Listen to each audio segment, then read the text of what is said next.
pesankan bahwa hati-hati kalian memilah, menyerap aspirasi orang-orang yang sedang frustrasi seperti ini sehingga mulutnya meracau nggak karu-karuan seperti itu. Dan Kepala Daerah, Pilkada 2024, Partai Demokrasi Indonesia Perjuangan, PDIP, Subang mengalami gelombang pengunduran diri dari 1.000 kader dan simpatisannya. Nanti jadi kira saya udah bersekongkol sama Rocky Gerung. Tapi kemudian saya menemukan banyak pembenaran dari pandangan dia. Yes, Jokowi is totally fake. Tapi jangan malu. Jangankan kita, malaikat pun tertipu.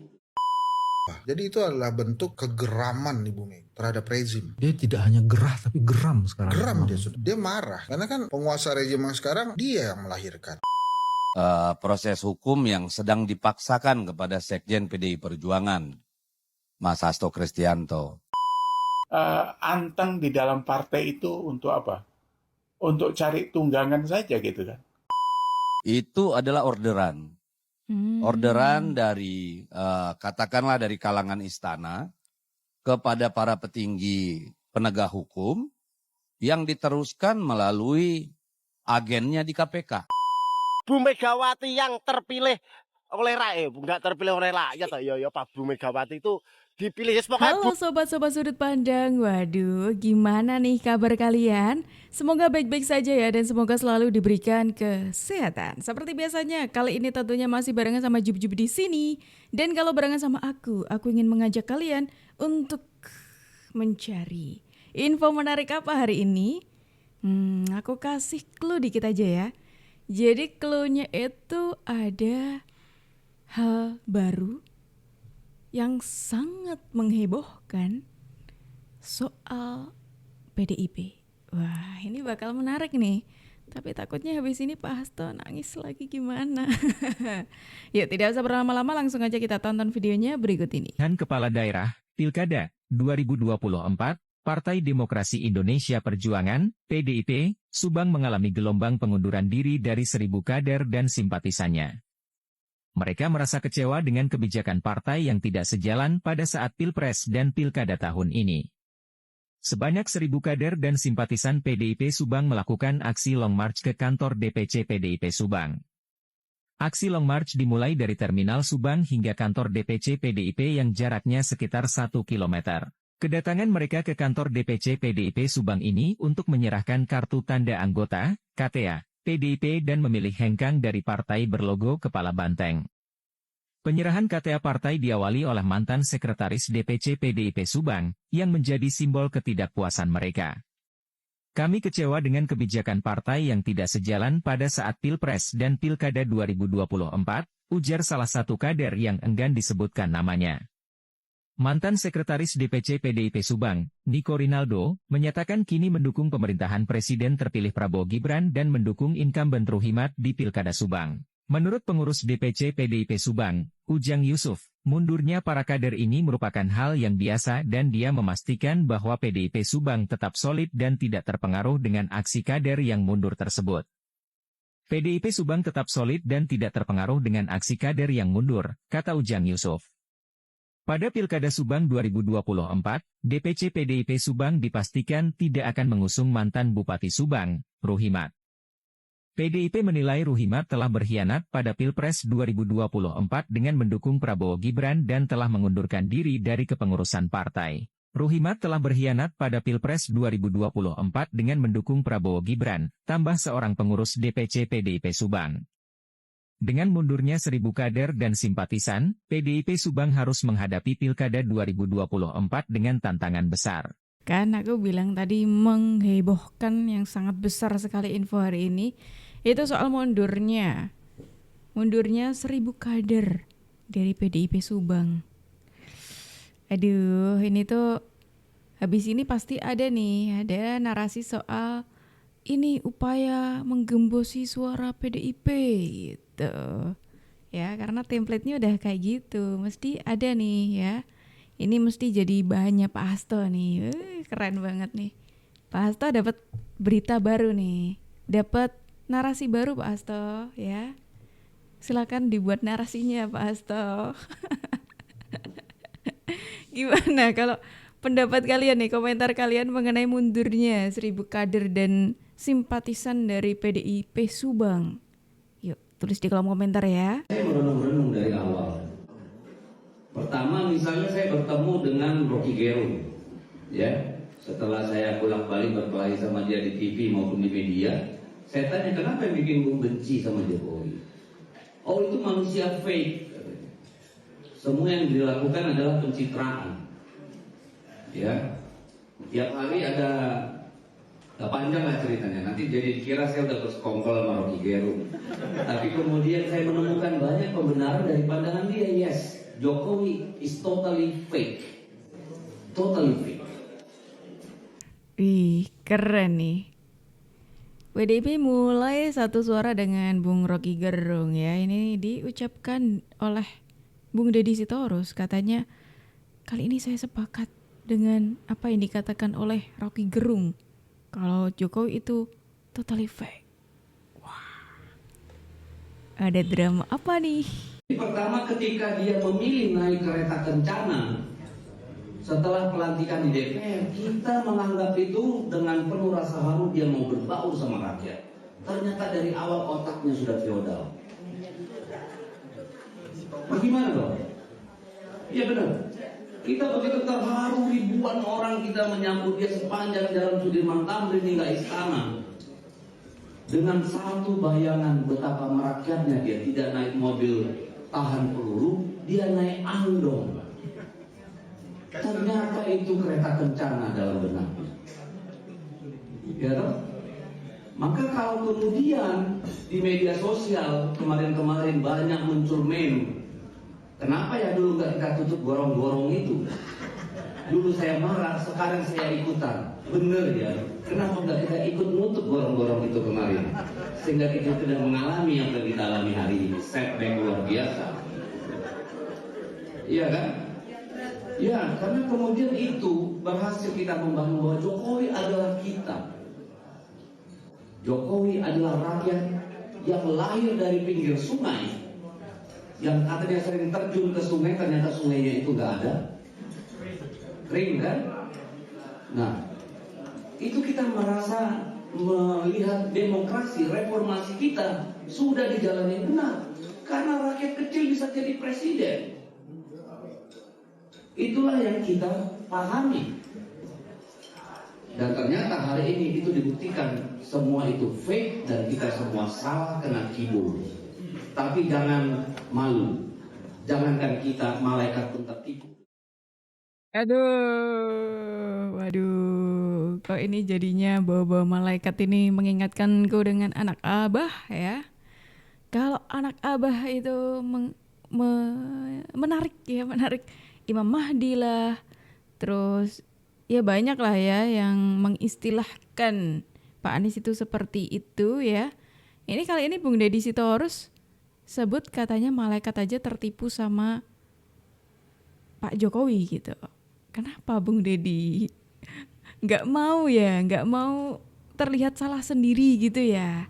Makanya narik-narik malaikat, tapi kok malaikat yang ditarik? Aduh, Bung Deddy ini lucu sekali. Ibu Mega aja kemarin bilang, kenapa kami dibeginikan? Salah saya apa? Jadi itu adalah bentuk kegeraman Ibu Mega terhadap rezim. Dia tidak hanya gerah tapi geram sekarang. Geram dia sudah. Dia marah. Karena kan penguasa rezim yang sekarang dia yang melahirkan. Kalau ternyata yang dia lahirkan itu cawe-cawe, kan dia pantas lah dia geram. Dan kegeraman itu menurut saya masuk akal. Yang pertama, Bu Mega nggak pengen 3 periode. Dia udah ngomong 3 periode, mengutarakan lewat antek-anteknya. Terus Bu Mega ternyata nggak mau. Malu lah dia. Malu ke Bu Mega, malu ke orang-orang. Ternyata partainya sendiri nggak setuju dia 3 periode. Itu alasan pertama. Jadi yang ngangkat bendera perang duluan tuh Bu Mega. 3 periode tunggu. Belum. Kapan Hensat maju gitu. Bukan.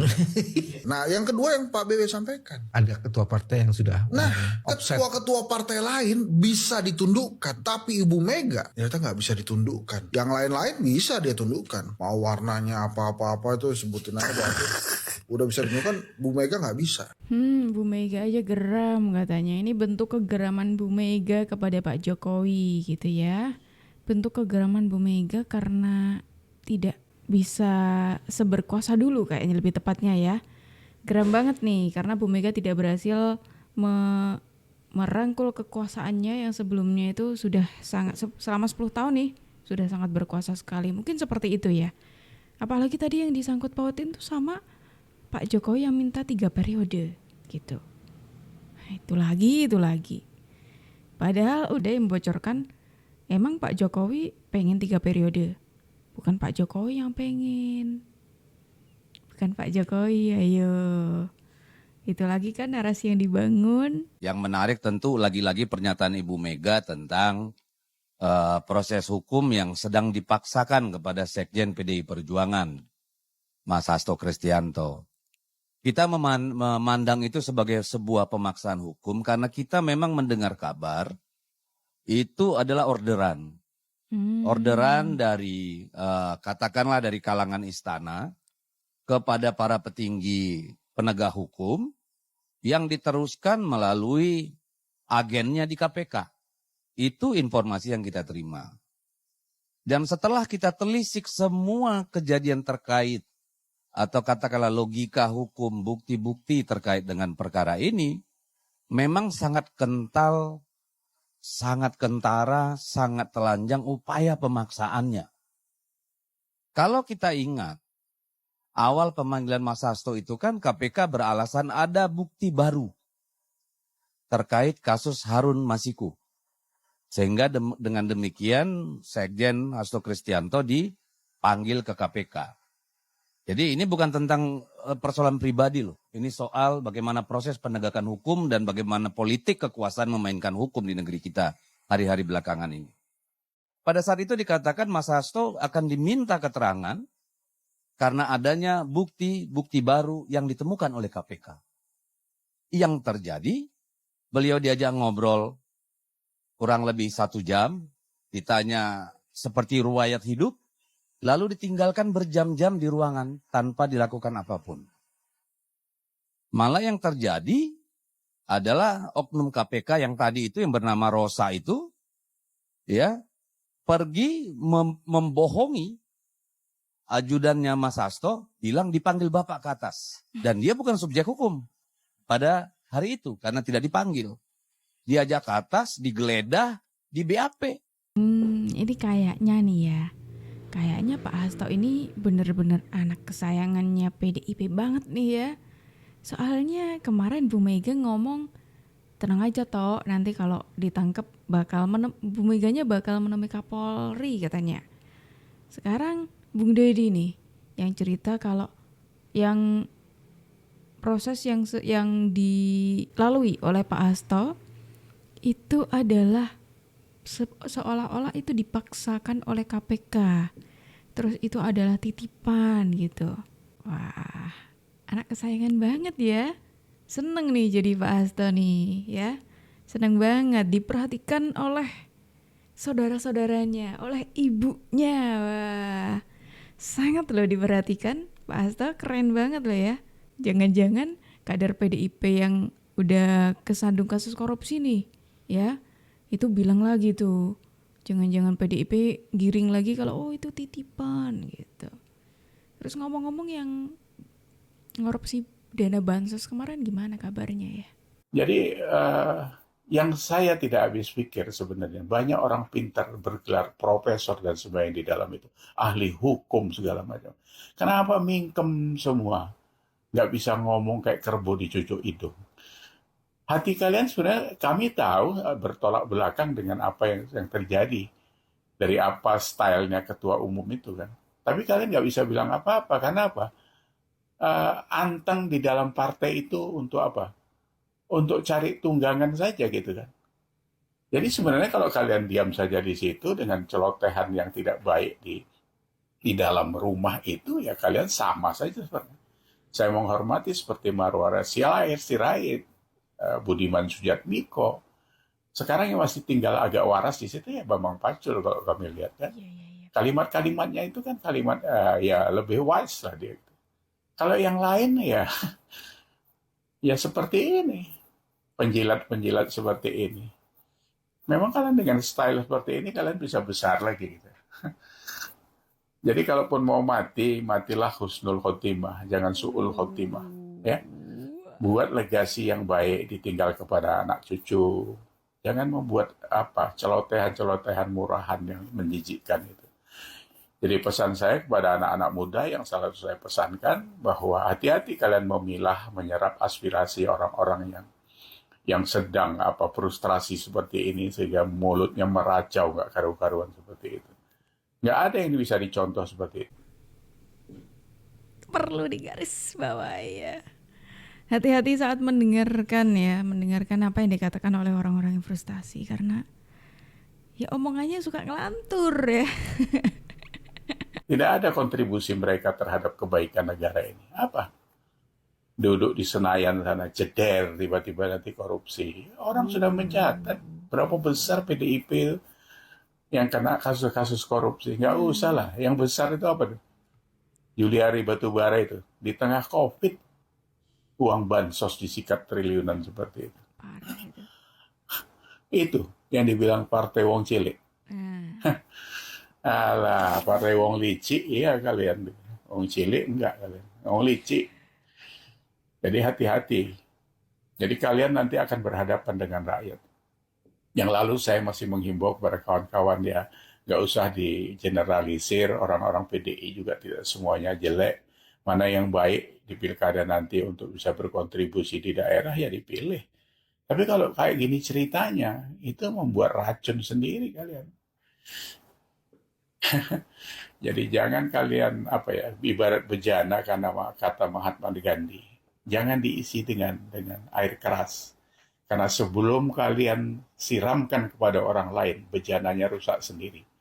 Ini yang sedang kalian hadapi sekarang. Jadi sekali lagi, hati-hati.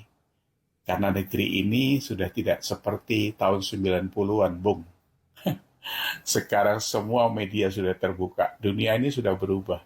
Tidak bisa pakai old style seperti kalian bengok-bengok seolah-olah menjadi pahlawan. Dibaca setiap hari perilaku kalian. Kentut kalian di Jakarta, kecium ke Papua sana. Jadi ingat itu. Tadi udah aku sempet singgung loh ya ketika Bung Deddy ngomongin soal isu-isu yang sedang menimpa Pak Hasto ini katanya itu titipan. Terus apa kabar sama kadernya PDIP yang kena korupsi? Aku tadi kan bilang kayak gitu. Baru aja aku ngomongin ya. Terus dibongkar malah. Jadi emang banyak sekali loh kadernya PDIP yang juga sebenarnya tuh tersandung kasus korupsi gitu loh. Jadi kalau PDIP sampai bilang soal Pak Hasto itu titipan kok. Kenapa PDIP kenapa? Takut gitu. Jare sopo cinta Jokowi? Aku wong Jateng ora. Bebas. Mau cinta nggak cinta, mau sayang nggak sayang, tapi kenyataannya bahwa Bapak Jokowi adalah Presiden Republik Indonesia 2 periode dan anaknya ya kan terpilih menjadi Wakil Presiden Republik Indonesia di tahun 2024. Pak Bambang Pacul juga pernah berkata loh Mbak, Bapak Bambang kita, ya kan, junjungan kita Jawa Tengah kita, A1 Jawa Tengah kita, mengatakan, lawang kenyataannya 82% rakyat Jateng itu pro dengan Jokowi kok, mau apa lu? Ya mungkin sampai termasuk orang kurang dari 20% yang tidak pro dengan Jokowi. Gitu aja toh. Bebas kok. Wong kenyataane wong Jateng nek ora mergawe, ora nandur kacang ini ki ora madang, ya kan? Ya wes, wong kenyataannya Indonesia ya lebih maju, pertanian ya lebih maju karena seera siapa? Di era Pak Jokowi yang lebih maju di antara era-era sebelumnya. Bukan berarti Pak SBY nggak bagus, bagus, cuman masih bagus Pak Jokowi. Bu Megawati yang terpilih oleh rakyat, nggak terpilih oleh rakyat, ya Pak Bu Megawati itu dipilih. Pokoknya Bu Megawati itu tuh menjadi presiden dulu, ya kan? Bukannya bagus atau enggak bagus, tetap bagus. Tapi lebih bagus Pak Jokowi di tahun Pak Jokowi. Wes pokoknya untuk Pak Jokowi, yes you. Untuk Pak Jokowi, yes you katanya. Nah ini ada orang yang komentar kalau Jawa Tengah itu katanya cinta Pak Jokowi. Padahal ada yang komentar, enggak, aku Jawa Tengah enggak cinta gitu. Tapi emang iya sih, dulu Pak Bambang Pacul tuh juga sempat ngomong kayak gitu ya. Kalau orang Jawa Tengah tuh banyak yang pro sama Jokowi. Jadi kalau katanya Jawa Tengah itu kandangnya banteng, kayaknya ini yang lebih tepat itu. Jawa Tengah itu kandangnya banteng, kalau Pak Jokowi masih ikut banteng, kayaknya gitu. Nggak tahu nih sekarang ya, apakah sudah berubah? Kalau belum berubah sih harusnya suaranya Pak Ganjar dulu menang ya di Jawa Tengah. Gimana nih kalau pendapat sobat-sobat semuanya mengenai video kita hari ini? Yuk tulis di kolom komentar ya. Dan sobat-sobat semuanya, terima kasih sudah menemani aku dari awal sampai akhir. Tapi sayangnya kita harus akhiri dulu sampai di sini. Tapi tenang aja, karena besok insya Allah kita ketemu lagi. Jadi jangan lupa di klik tombol merah di bawah, di subscribe, supaya kalian tidak ketinggalan info terbaru dari kita. Aku Jub pamit undur diri dulu. Sampai jumpa dan terima kasih.